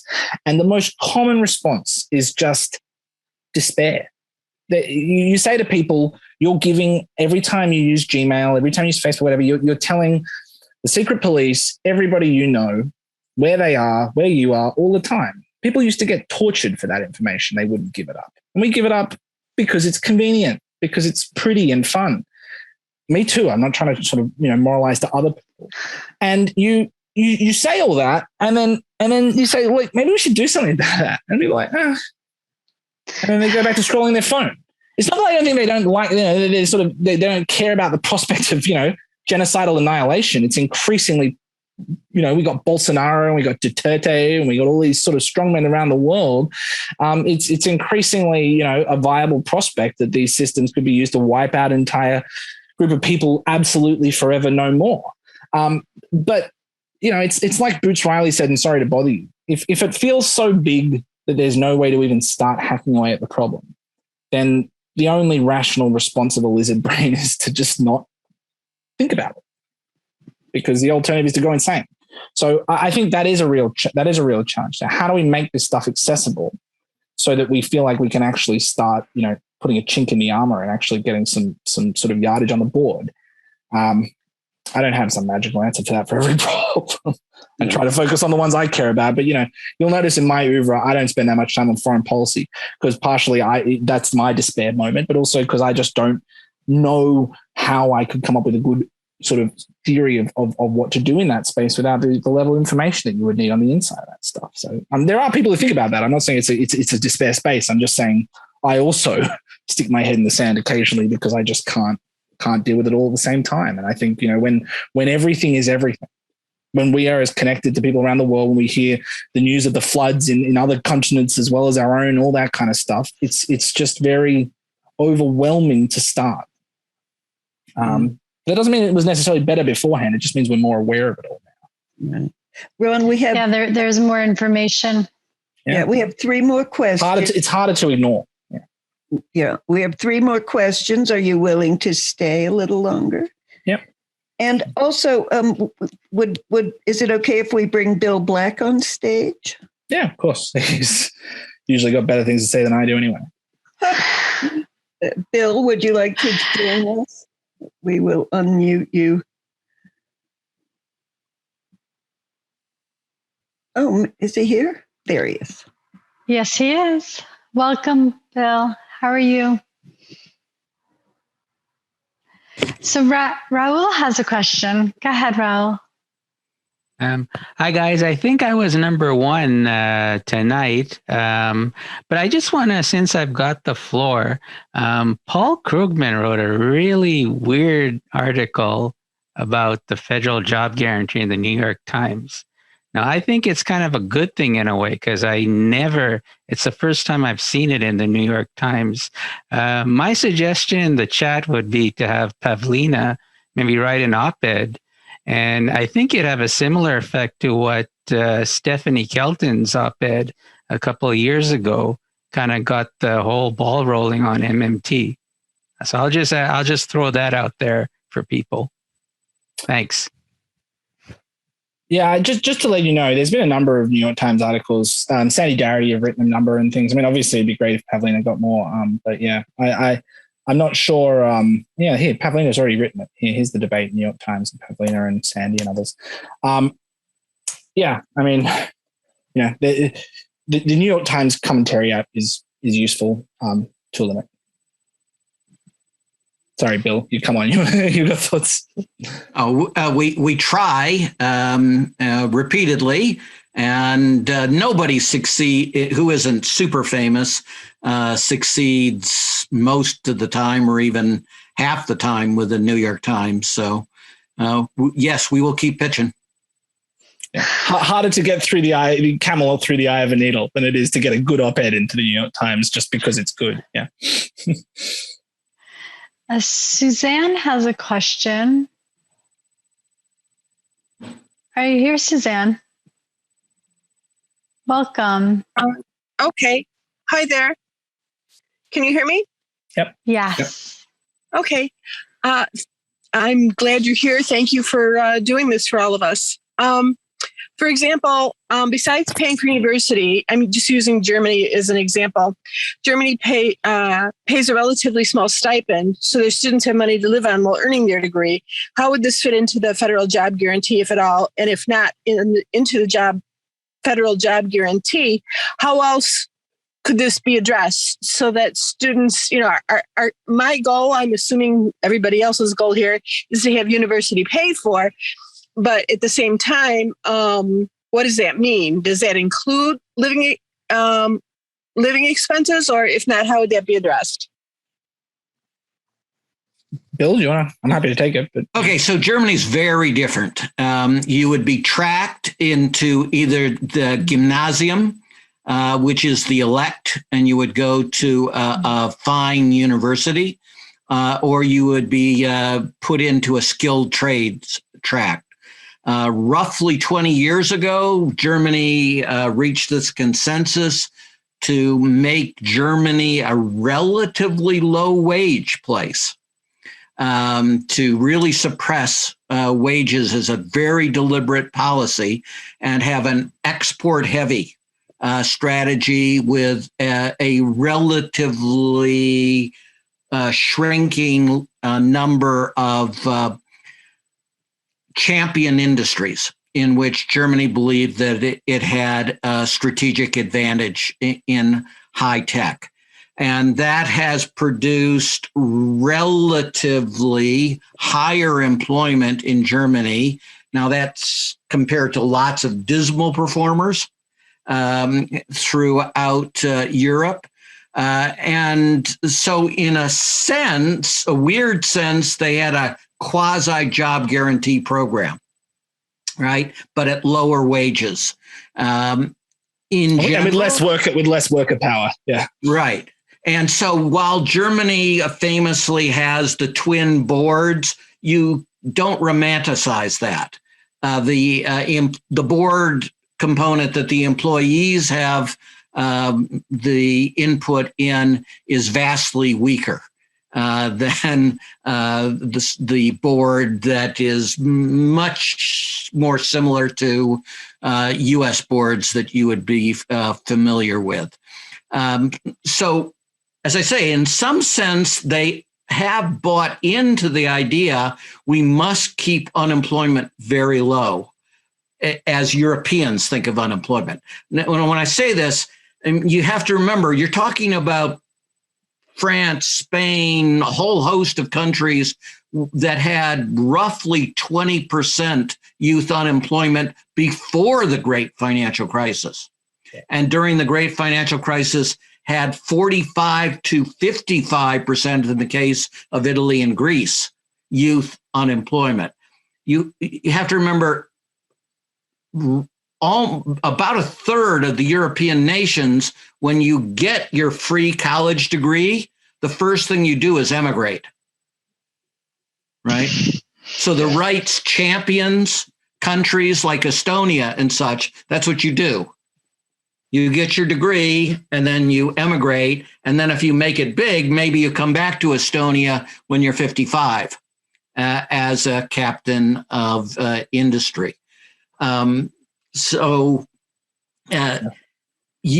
there things in the German system that we should think about emulating? Yeah, they have much better vocational training than the United States has in relatively high skill areas. And I think this is part of what Rohan was saying earlier, that there's no reason to think of the job guarantee as being just sort of general day labor type stuff. We can, retraining people is super hard in the US context. Yeah. And there are things we could learn from Germany about how to do that process better, and that a JG would be enormously beneficial. And by the way, those are the workers that are particularly most likely to move, not just in a Republican direction, but a very extremist direction politically. So, there are advantages in those terms as well. Yeah, I don't have that much direct experience in the German context, but I will say in Australia we have a thing called the youth allowance, which I just put a link to, and that's designed for people who are at school, people looking for a job, and things up to a certain age range. And I have a lot of family members and friends who use that. It's free money for young kids. It's very, very helpful for a lot of people. It's usually not enough. It's usually not enough to even have a decent place to live and things. It's some money, and it certainly helps in universities, and having access to decent hospitality work that actually pays pretty well with double time and a half on things on the weekend means a lot of people in Australia can actually go to college and work a few days a week, and then even have enough money to travel and things. Not everybody, but a lot of people. But we had free university in the 70s and got rid of it. It's increasingly neoliberalized, increasingly debt-based, and the whole higher education system in Australia right now is an export industry. It takes in international students, it charges them full freight, and that's how the university model continues to work right now. If we got rid of basically scamming foreigners and giving them degrees in westernization, which is what all these Southeast Asian countries are paying for, really, and we went back to a fully free model, it would take a pretty big radical shift to the direction we're going right now. As for things like housing, I think that's a separate issue. We need a housing guarantee. We need public housing. Right? That relying on the university to provide that. I mean, there's certainly obviously dorm rooms and things, but really what we want to do is give people the ability to go to university if they want to as part of their workforce development. And if they're actively participating, call it a job. It's fine. I call it retraining. It's fine. I know, to me at least, there's no reason why people should take a vow of poverty when they're studying. Any more than anything else. The only difference there is that you're in the training phase. And it's, right now, as Bill was saying, trade schools in Germany are one model. In a lot of countries, they're not in the university system at all. They're in an entirely, they're considered something you might do on the job in a lot of contexts. And we do pay people for that. So it's not like the idea of paying people to get training is crazy. We do it in all sorts of contexts. We just don't do it in some others. And that's a pretty big a difference. I think one thing that would come out of that is this question of the difference between sort of vocational training and general higher education. And to me, at least, the way I would think about that is as a public education matter. Biden's weak source approach is one thing, but his general approach, I think, is correct, which is we used to guarantee 12 years. Now we're going to guarantee 14. Well, make it 16. let's push it up and actually guarantee it. But if you have a situation where you can leave school at 16 into the workforce if you want to or not, that's your choice. Let's just push that. Let's just push how long you can stay in that system until 22, 23. And I would say from June's research, again, there's very different ways in which Americans approach higher education. So women and minorities in particular often are at later stages with childbirth and such, as particularly in terms of advanced degrees. So you want a very flexible program. Yeah. You don't want something that says this is the way you do it, fit into our system. Right. Yeah, sorry, I shouldn't have said 22 years old. It's really about the number of years. In Australia, even now when you have to pay for university, you get 7 years of the government support, and you can take that in any direction at any time you want. Yeah. Right. So one of the reasons women get more college degrees in the United States is that they tend to complete the programs. So even if it's, they're 36 when they complete the degree, they keep coming back to it. To a greater extent than men. So you want a system that can work for everybody. And the famous phrase among philosophers is, I'm still learning. Well, that's our world. That's the world of certainly our kids and grandkids, that they're going to have to be still learning throughout their entire working lives. And they're probably going to have to reinvent themselves multiple times. during that life, or at least they should have the opportunity to reinvent themselves multiple times. I'm happy to comment on it. Yeah, June says she'd be happy to comment on this instead of having me interpret her work. So I'm going to get the heck out of here. Even better. Hello, June. Welcome. Hello. Enjoyed all of this. I have only one brief comment. Hi, Rohan. I enjoyed your talk. And that's the question of how do you develop political support for this?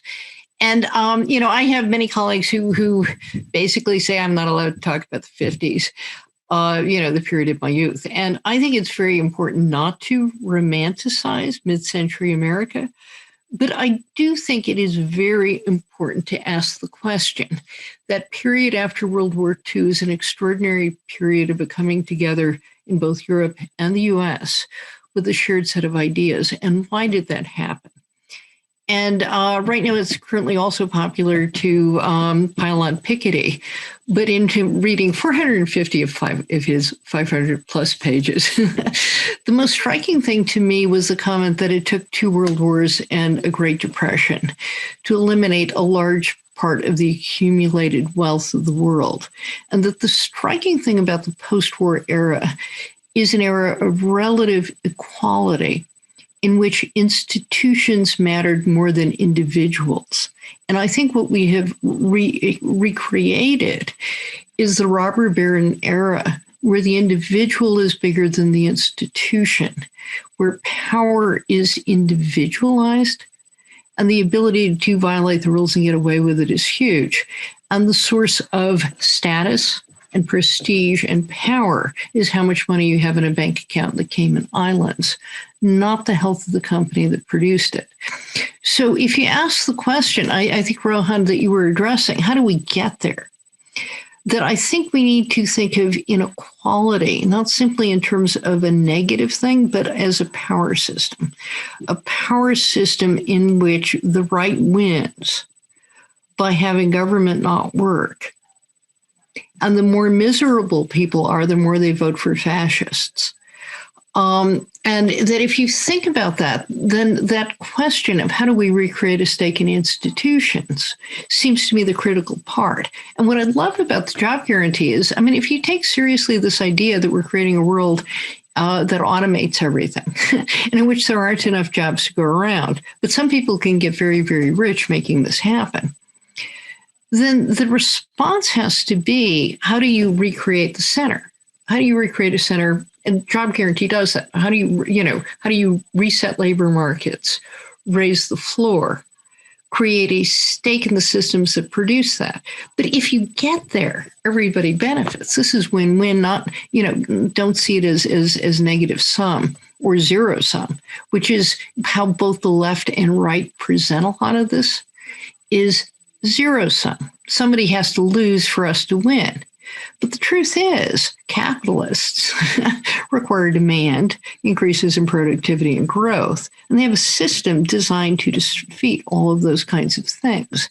If you had more money in the hands of the average person, you also have more demand. And I leave the economics to you. I'm done. But my pitch, my one takeaway is we should not ignore history. We should not romanticize it, but we should not ignore the fact that the mid-century is an extraordinary era because of relative equality and investment in institutions. And we can then denounce it as racist, sexist, and a variety of other things. Yeah, I don't want to. I apologize if I gave the impression earlier on that I was wholly condemning. I agree. There's definitely a lot of things that we don't need to reinvent. We just need to bring back, right? And what you were describing before, maybe individuals. I was thinking, to me, probably there was a lot of striking moments in the Obama administration, but that moment at the very end when he went kite surfing with Richard Branson, and went on the front cover of Wired magazine. After defunding NASA's space program. Yeah. And now Richard Branson is going to be the first billionaire to fly up to space. And the idea that the president, one guy, can shut down the entire country's, crown jewel of yes, we can, The yes we can guy said, no, we can't anymore. And then went kite surfing with the billionaire who's now saying, yes, we can. If that's not a baton passing of power, I don't know what symbolism is bigger than that to me. But your other point, I think, June, was a really great one, which is about the wages being an equalizing tool. And I was actually just talking about this with a colleague, Alex Williams, MMT young scholar. He was a musician, a traveling gig musician. And, you know, I wrote my master's on the job guarantee and culture production and arts because I was a music teacher.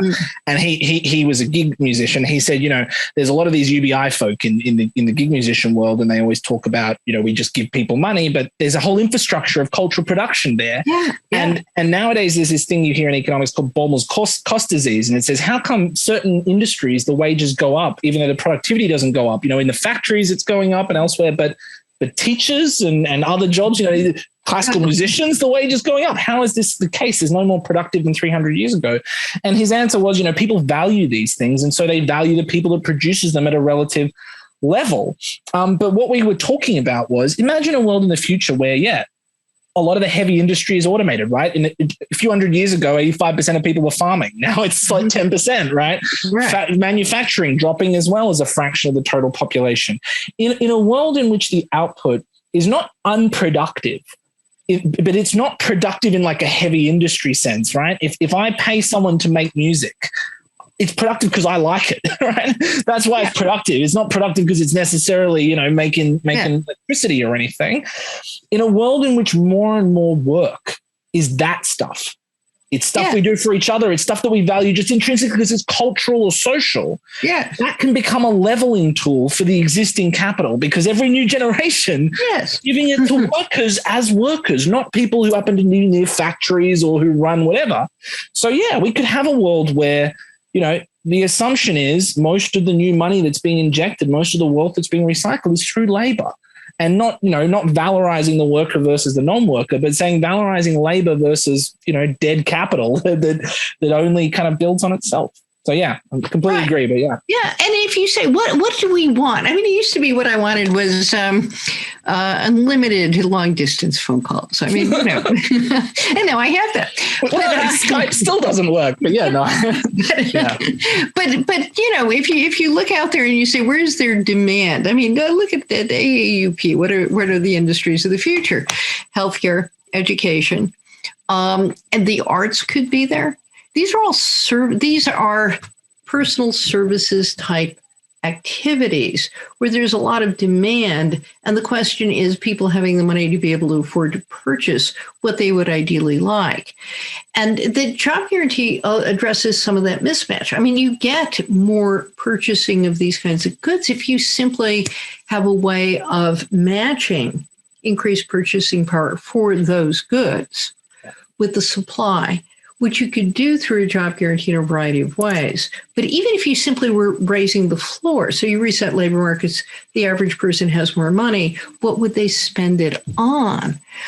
Well, a lot of folks want more education for the kids, private tutoring, or if we got rid of tests, maybe simply better teachers. But, you know, a lot of those things, you know, you reset the economy as a whole. And I think that, I mean, that's part of the reason I love the job guarantee discussion, is it thinks in a global way about how all these things fit together. I come back to Australia recently and they started doing this thing, which apparently been on for a number of years and I just hadn't been there at the right time, called the Lights Festival, where they have these art installations across the city, including on the Opera House. And it's all just colored lights. And they, for like a month, it's just on in the whole city. And it doesn't leave a mark or anything, you know, but it's beautiful. And everyone in Sydney talks about it. It's a whole thing now. And, you know, how many cities don't have a light show every year? I mean, all of them, right? Except Sydney. I don't know. Like, there's a lot of things like that where my first job when I came to America, my first internship, I should say, was with Americans for the Arts. And it was in 2010, right after Obama passed stimulus. And my job was to look through federal economic development grants and find potential pots of money for artists and arts organizations. And it was stuff like highway beautification, arts trails in cities. You know, it wasn't like directly for the National Endowment for the Arts. It was this other stuff where like, we could put art into all this stuff in a way that we don't normally do. And it just made me go, Yeah, every piece of infrastructure in the city is a blank canvas. And we did this in the New Deal. Yes, yes. Again, the arts could flourish. Well, I'm going to put Bill back on. It's nice to see you, June. Take it easy. Good to see you. Go ahead. What I think is interesting is that the way government views the population, they view them as a resource, but as a resource of what can I get out of this population? How can this population serve our agenda, whatever that agenda happens to be at the time? Instead of looking at the population as, okay, so this is our people. How can we make them the most educated, the strongest, emotionally balanced people so that they're able to contribute the most that they can to society? And how do we shift that where their view of the population itself is of an asset that they need to nurture so that they can get the most back from it? Yeah. And I think that shift itself would create, job guarantee and everything else. Well, not obviously MMT is only one part of everything, but I will say, I was kind of ripping on my dad earlier, so I'll reconstruct him a little bit. He works mostly representing workers who get injured on the job, mostly federal government employees. And there's a federal government insurance company called Comcare, and they're supposed to pay out, like workers' compensation when you get injured. But the people who run Comcare think of themselves as people whose job it is to protect the pot of money in there, not to give it out to people when they get sick, but to try to not give out as much as possible, right? To limit as much as possible. Their assumption is that every person who has a claim is a combatant, is an antagonist, right? They're initially skeptical of them, right? Every claim is a hostile negotiation. And these are public employees who got injured on the job, and they want to treat them like a liability rather than, often they're not people who can't go back to work and things. They just need some support. And the reason for that is because these people look at their budget and they say, look, this year I returned $200 million back to the government. I did a good job. That's a surplus, right? They worked in some private business and that's how they think. So, yeah, I think it is really important to reframe people from being a cost to an asset, but it's very, very hard when money is still the asset. One of the things that came out in the Australian Royal Commission was that the finance companies have a retention specialist position. And this is when you call up and you realize that you or your children, in the Australian case, with severe developmental problems, have been conned into getting a completely unsuitable financial product. And you're calling to say no. And their job, and they are paid a commission to minimize the number of people that will actually succeed in getting that program stopped. Right. And so the first tactic they have is that they hang up on you 17 times in a row. This is literally the case. And then when this particular father persisted, the idiots kept the tape running after they finally gave in to him. And they, made fun of his child who was developmentally delayed, and B, called the father a wanker, an Aussie Brit term for a particularly, Ted Lasso, if anybody watches Ted Lasso, type of thing. And so this is one of the remarkable things in finance.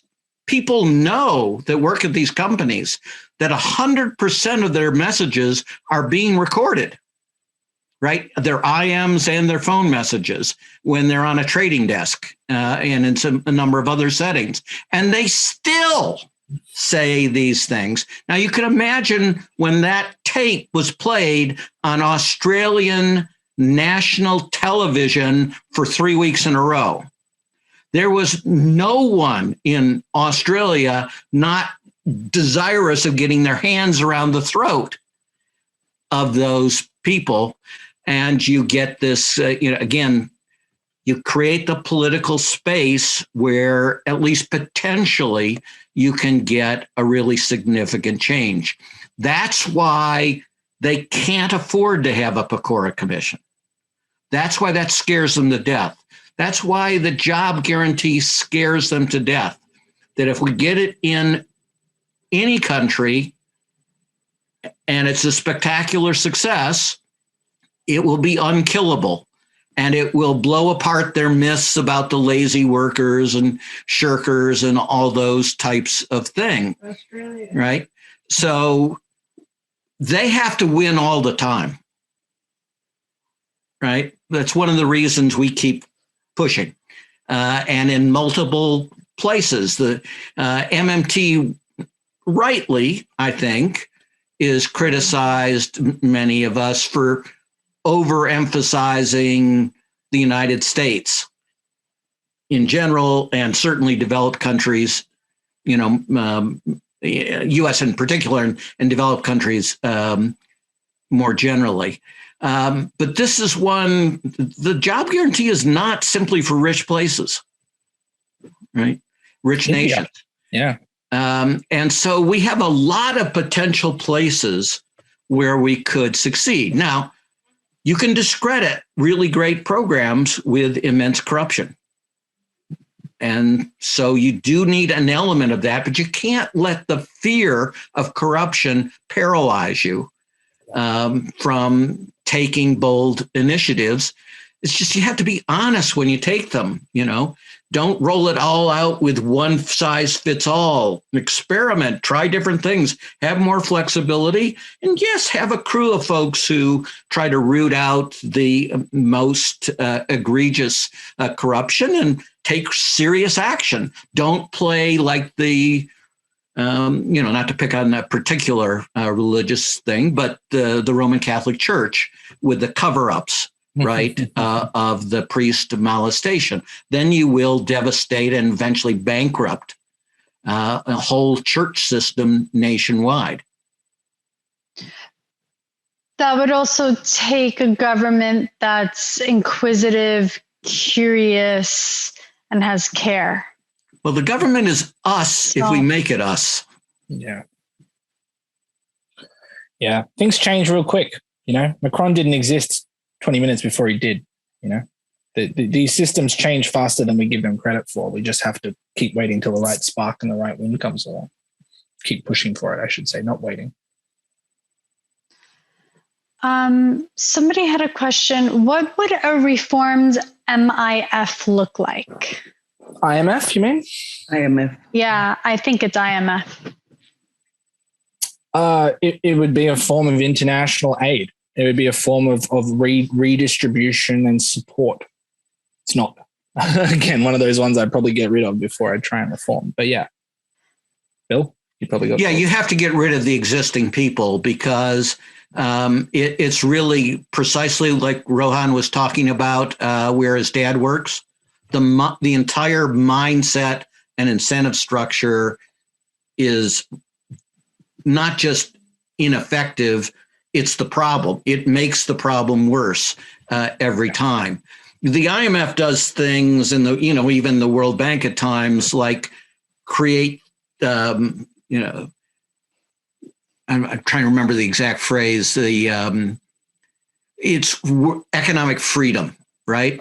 And they define economic freedom until people got in an uproar as you don't follow International Labor Organization standards, ILO standards, right? Freedom to contract. Yeah, that's right.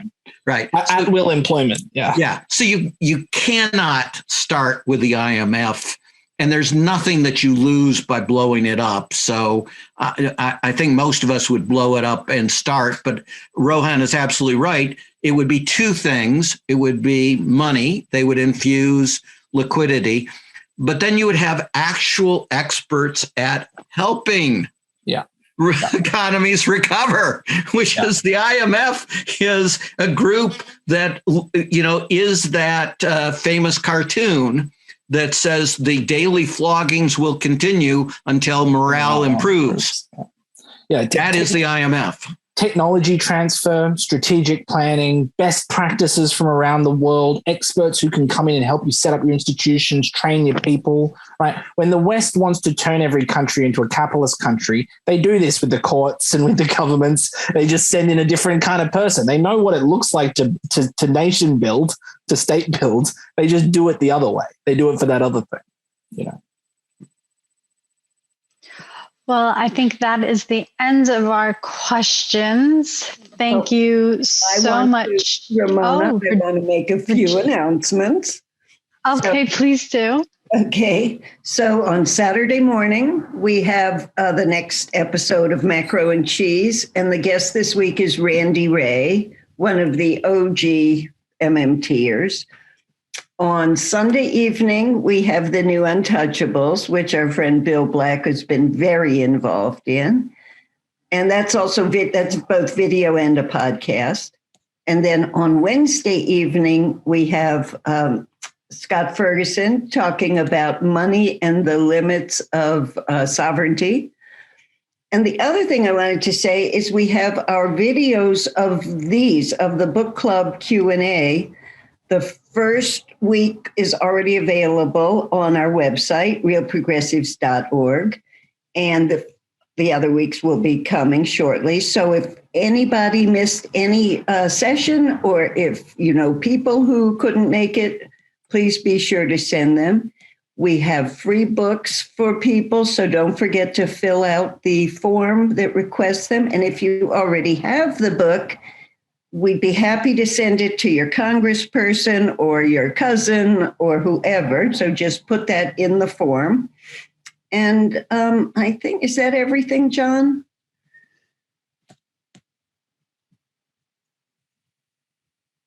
Yeah. And you're on mute. Oops. Yep. Oh man, I was saying some brilliant stuff. I was just going to say, make sure you show up Sunday evening. We've got a brand new Untouchables episode that's really good, and you saw the trailer, so that's it. I think we got everything.